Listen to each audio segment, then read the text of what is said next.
the winner to organize the 2022 FIFA World Cup is Qatar.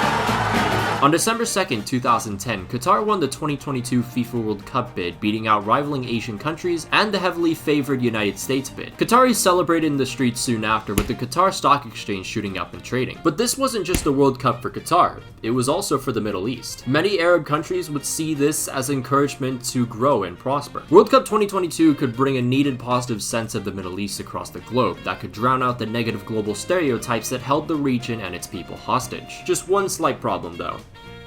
The bid was corrupt. But before we begin, hey, did you know I'm on a podcast now? Subscribe to the Next Generation Football Podcast. Listen to me and my partner Shayan talk about the current events of football, whether it be the Premier League, Champions League, and even international break. Oh, what's that? You don't like watching podcasts? Don't worry, because every episode is on Spotify, Apple Podcasts, and Google Podcasts. So if you want to bike in the city lights of Shinjuku while listening to two men debate who wins Ballon d'Or, you absolutely can. So be sure to subscribe to the Next Generation Football Podcast today. Oh yeah, can we get 200 likes? Thanks. Throughout the last 10 plus years, Qatar's GDP had skyrocketed thanks in part to steady oil production and high natural gas production. In order to become an even larger powerhouse in the Middle East and in the world, Qatar used their funds to diversify the economy in other industries, one of them being sports. And what better way to invest into sports than to host the world's largest tournament? Furthermore, Qatar was 114th in FIFA rankings at the time. They had never qualified for a World Cup. Oh, and did I mention the country has a desert climate? But one can't simply just cry corruption with such surface level statements. So we gotta dig a little deeper. Of the 24 eligible voters in the 2022 World Cup bidding process, 10 were either indicted, pled guilty, or straight up banned from the sport. Of those 10 include the likes of Chuck Blazer, who pled guilty to corruption charges in the 2015 FIFAgate scandal. FIFA Vice President Michel Platini, who was banned in 2015 for life from all football activities for ethics violations. And even FIFA President Sepp Blatter, who was banned in 2015 for 8 years for also being a part of the 2015 FIFAgate scandal. And just recently, both Michel Platini and Sepp Blatter were indicted on fraud charges. In 2011, Lord Treisman, a former England 2018 bid chief, said 4 FIFA executive members approached him for various things in exchange for votes. One of which was Jack Warner, who once in 2015 used a news article from The Onion, a fake news site mind you, as defense against FIFA corruption allegations. He too was indicted, by the way. Again in 2011, the Sunday Times published claims from a whistleblower that African Confederation President Issa Hayatou and executive committee member Jacques Anouma, who both voted for Qatar, were reportedly paid 1.5 million USD by the nation. And then just last year in 2020, US prosecutors revealed new details about alleged bribes amongst 3 South American officials, which included Nicolas Leos, former president of CONMEBOL. The largest investigation into the corruption allegations was Michael J. Garcia's report dubbed the Garcia Report. Garcia's intention was to investigate the bidding processes of 2018 and 2022 respectively. After 2 years, in 2014, a 350-page report was submitted. However, instead of releasing the full report to the public, Garcia's partner, Hans-Joachim Eckert, FIFA's head of adjudication on ethical matters, released a 42-page summary instead. The summary cleared Qatar and Russia of any wrongdoing, instead actually criticizing the other bidding countries more harshly. Garcia criticized the summary, saying it was materially incomplete with incorrect representations of the facts and conclusions. He then later resigned in protest after his appeal to FIFA was denied, citing a lack of leadership and loss of confidence in the independence of colleague Eckert. 2 days after Garcia's resignation, FIFA's executive committee decided not to revisit the 2018 and 2022 bidding process and would release a legal-friendly version of the Garcia reports. But then 3 years later in 2017, German news source Bild revealed they had received a copy of the full Garcia report and intended to publish it. FIFA, on the ropes, finally released the reports in full on June 27th. Once the full report was released, it was realized quickly that Eckert's 42-page summary was a complete whitewash. Eckert's summary of the Qatari bid was 4 pages long, concluding despite potentially problematic conduct, the Qatari were all in all not suited to compromise the integrity of the FIFA World Cup 2018-2022 bidding process as a whole. The Garcia report, on the other hand, spent 124 pages on Qatar's bid alone, displaying several different incidents from every perspective. In no way did it ever absolve the Qatari bid of any wrongdoing. Eckert's summary also used words like well thought, robust, and professional to describe FIFA's bidding process, whereas Garcia instead used the word flawed, commonly throughout the entire report. One thing I find kind of amusing is when Eckert cut out this statement from the original Garcia reports. Like them, I gotta give Eckert some credit. At least he was smarter than whoever helped write the FIFA movie. I'm not responsible for what might have happened prior to my presidency, which you choose to call embezzlement. You're the Secretary General, for God's sakes. So either you knew, which makes you just as guilty, or you didn't, which makes you a bloody fool.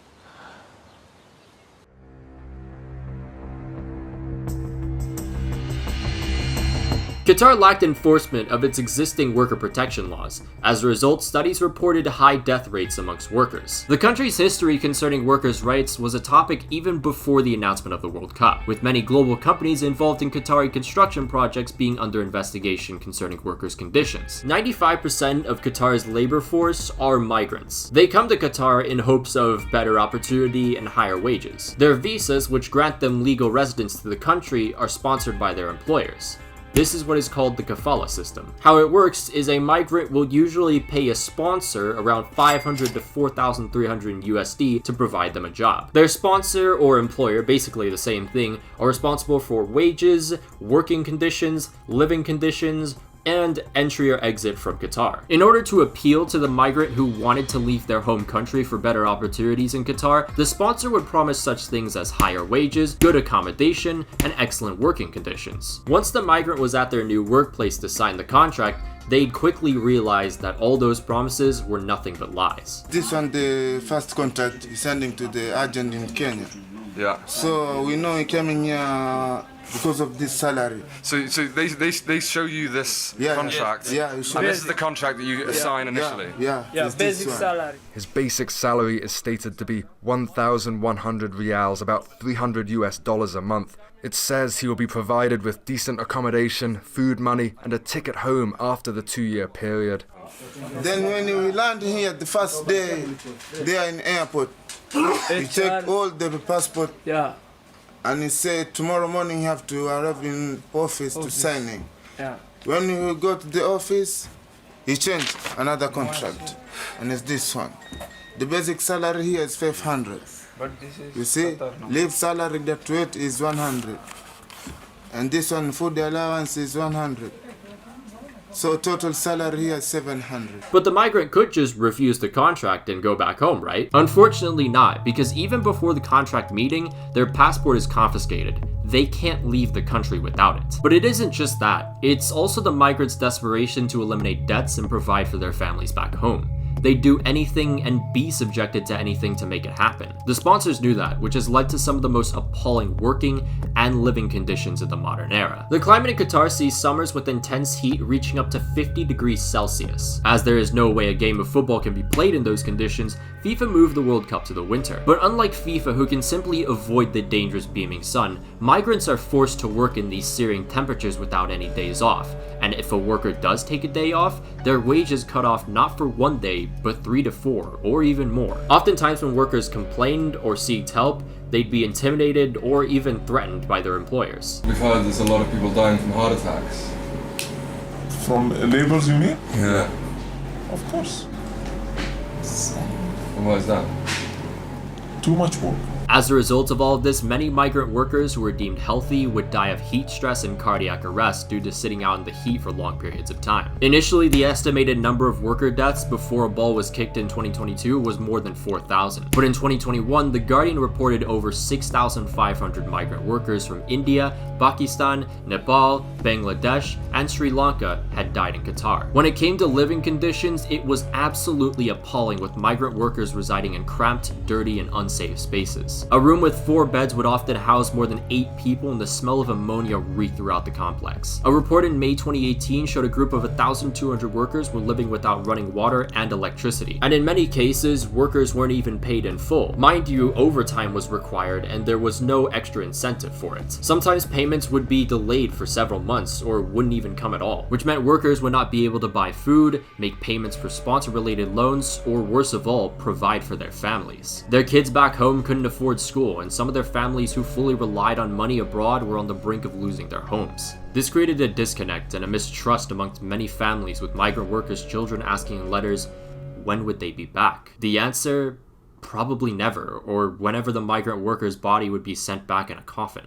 The most notable incidents of a violation of worker standards happened in 2019 when Tawassul, a subcontractor in the construction of Al Bayt Stadium, had been found to violate multiple standards for workers. For example, thousands of Nepalese migrant workers had their wages delayed while living in poor accommodation and working in hazardous working conditions. This incident would be the first ever to prompt FIFA to admit to violation of worker conditions on World Cup projects. It took them 9 years. Migrant workers did have the ability to report to the authorities if they felt their rights were being violated. However, because of the power the employers had on their workers, it was near impossible to do so. And if a worker did manage to report their situation, usually the authorities wouldn't do anything about it. Although in recent years, Qatar has introduced multiple reforms to help combat workers' rights violations. However, the weak implementation and enforcement of these laws have changed practically nothing for migrants. But in 2020, Qatar took a significant step towards migrant worker protection by passing 2 new laws. Before, workers had to gain permission from their employer to change jobs. This was now abolished. Followed by that was a required minimum monthly wage. These 2 reforms sucked dry from the heart of the kafala system,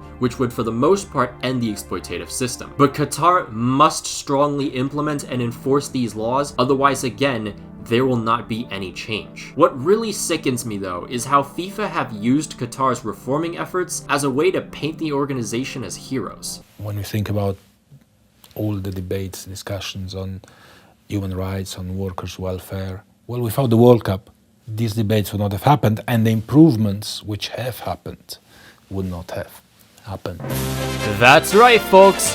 FIFA has ended slavery.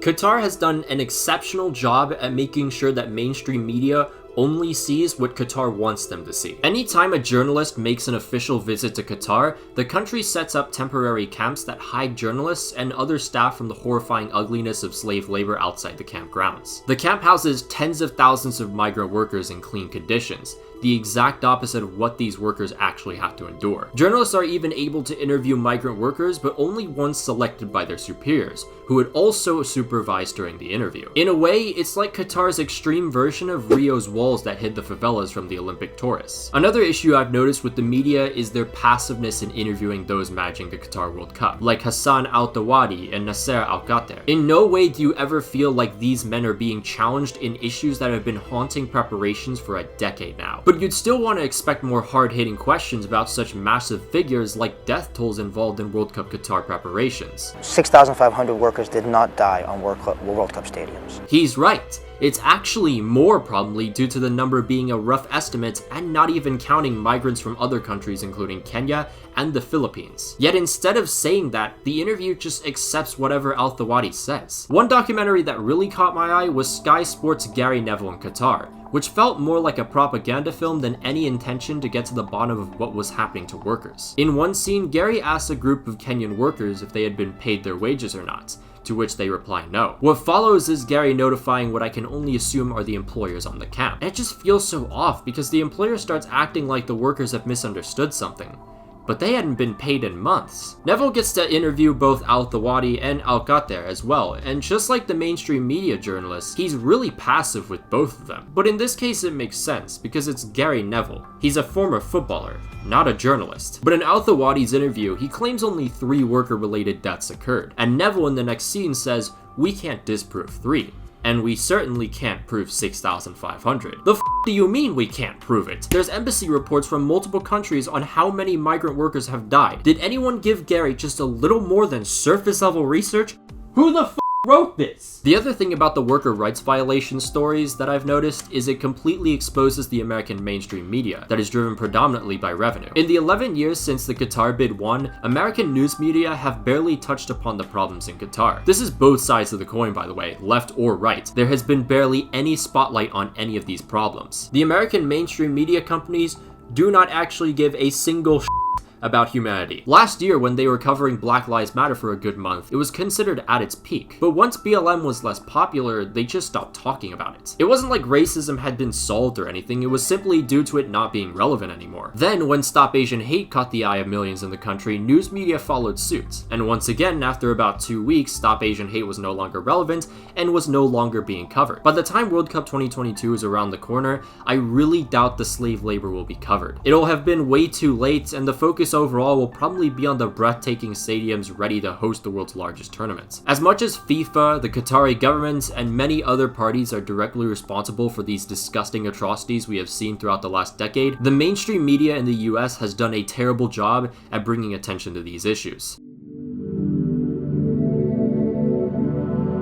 Laws in Qatar are very anti-LGBTQ+. Same-sex marriage is illegal, and any same-sex couple is deemed unfit to be guardians. Employment discrimination based on gender identity and sexual orientation is not prohibited. Any act of promoting same-sex relations can be considered promoting a criminal offense, and any pro-LGBTQ+ content can be censored. When asked about these concerns, President at the time Sepp Blatter simply said, "I would say they should refrain from any sexual activities."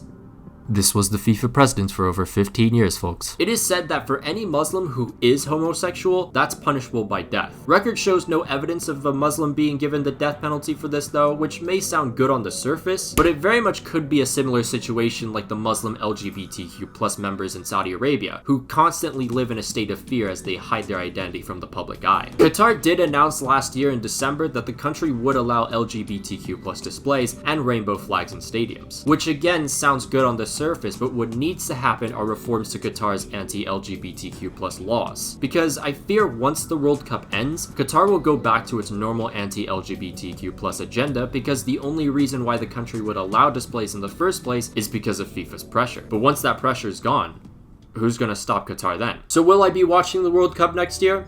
Of course. I'll have waited 4 years for the world's largest spectacle to return. I don't feel guilty, and you shouldn't either. The atrocities that practically built this tournament were not caused by us football supporters. We are mere pawns in FIFA and Qatar's abhorrent scheme. The parties at the top involved in the preparations for this World Cup are the ones that should feel the guilt, because those are the people who have blood on their hands. And I get that by producing a video like this, I'll sound hypocritical, but the intention of this video is to inform people and spread awareness. That's it. It's not like this video could help change something, because it won't. In a world driven by profit, we as football supporters do not have a voice in the matter, and the higher-ups who look at us supporters as mere numbers know that. If you thought the Super League was stopped because of the world of football supporters uniting against it, you're dead wrong. It was simply because every other federation and league saw this as a threat to their own profits. I commend footballers with their human rights t-shirts, but that's not going to change anything unless the federations themselves act. And by the looks of it, that ain't happening. But what I will say is if you decide to watch the World Cup next fall,